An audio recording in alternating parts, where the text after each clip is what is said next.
Michael, I've always been fascinated with the jobs that actors and comedians have before their careers really head off. Now, didn't you used to park cars for a Parked while? cars, tended bar, sold ice cream out of a truck, worked on a road crew for the county outside of Pittsburgh, worked on a survey crew for a lot of summers, and then one winter. And I've become totally spoiled because it's really cold out here now. And I remember working one winter outside because I had to drop out of college to make some money and get back into school. And by the time that winter was over, and it was a cold winter that year in Pennsylvania, by the time I was done working, I was working at a T-shirt. And now, man, I need about 7 layers of clothing to go in the cold. I've become a total sissy. You know, when I think back when I was in college, there were like certain phrases from movies and TV shows that really caught on. There was like Nanu Nanu, Robin Right. Williams. Right. There was Wild and Crazy Guy, Steve Martin. Right. For a while, people were going around saying, "Love brokers." Right. Now, how Is much this a great of that, country or what? You still hear that? now, how much of that did you get when the movie first came out? Oh, you mean on the street? Yeah. Lots. And you get some of it now, and I actually like hearing that old stuff again because those are real fans, people who remember all those lines and moments. And when I first came out, there was a lot of that stuff being flung around. Now, I had a question. Like, you've been in some incredibly successful films, and you've had good experiences, and you've had bad experiences too. Like life. When you look back at the Woody Allen film, The Purple Rose of Cairo, how do you look back at that now, that whole experience? Well, which experience? Well, the Purple Rose of Cairo. Yeah, I know the movie, but I mean, which experience? Well, the fact that you started on the film and then another actor took over. Well, actually, I don't think about it much because it was pretty long ago. But when I did, I was kind of relieved that I wasn't in it, and also because I don't think I'd have been very good in it, and also was, given that he's a tremendous filmmaker, not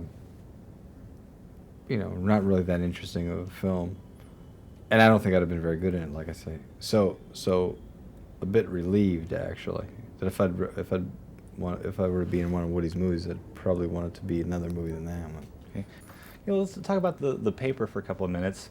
When you were choreographing that fight scene with Glenn Close, did you think, I'm going toe-to-toe with the woman that kicked Michael Douglas's butt? Wow, I hadn't thought of that till just now. It's probably a good thing I didn't because she went she was a strong contender in that. But she is formidable, boy. She just jumped right into that. She actually really liked doing that fight scene, and she used very few pads. We were around all that metal steps, and I've done a few of those scenes now, and I said, not me, man. I'm padding up. I had knee pads on, shin guards on. I had everything, and she started doing. They finally did pad her, but she was so excited about doing this scene. I was really nervous, but she's good. She's tough. Now, how much of an adjustment was this movie for you? Because I know a lot of newsroom films, like All the President's Men, they recreated a newsroom on a soundstage. Yeah. Now, to go on to work in an elevator, well, how awkward was that for you? What do you mean to go to work on? Well, you mean just that instead of driving onto a lot, going into a soundstage, you'd have to go up to. Yeah. No. This was actually great because the place became where you worked. It became because it was the place where I worked. It was where Michael was going to work, and so you were always around the environment, and also you were always around a newsroom environment because they really recreated a newsroom look and feel pretty accurately, and also you constantly looked out at a city where all this was going on, and then you'd go downstairs and go to lunch and you'd be right in the street where all this was going on. It was really ideal. I mean, you were always in the environment.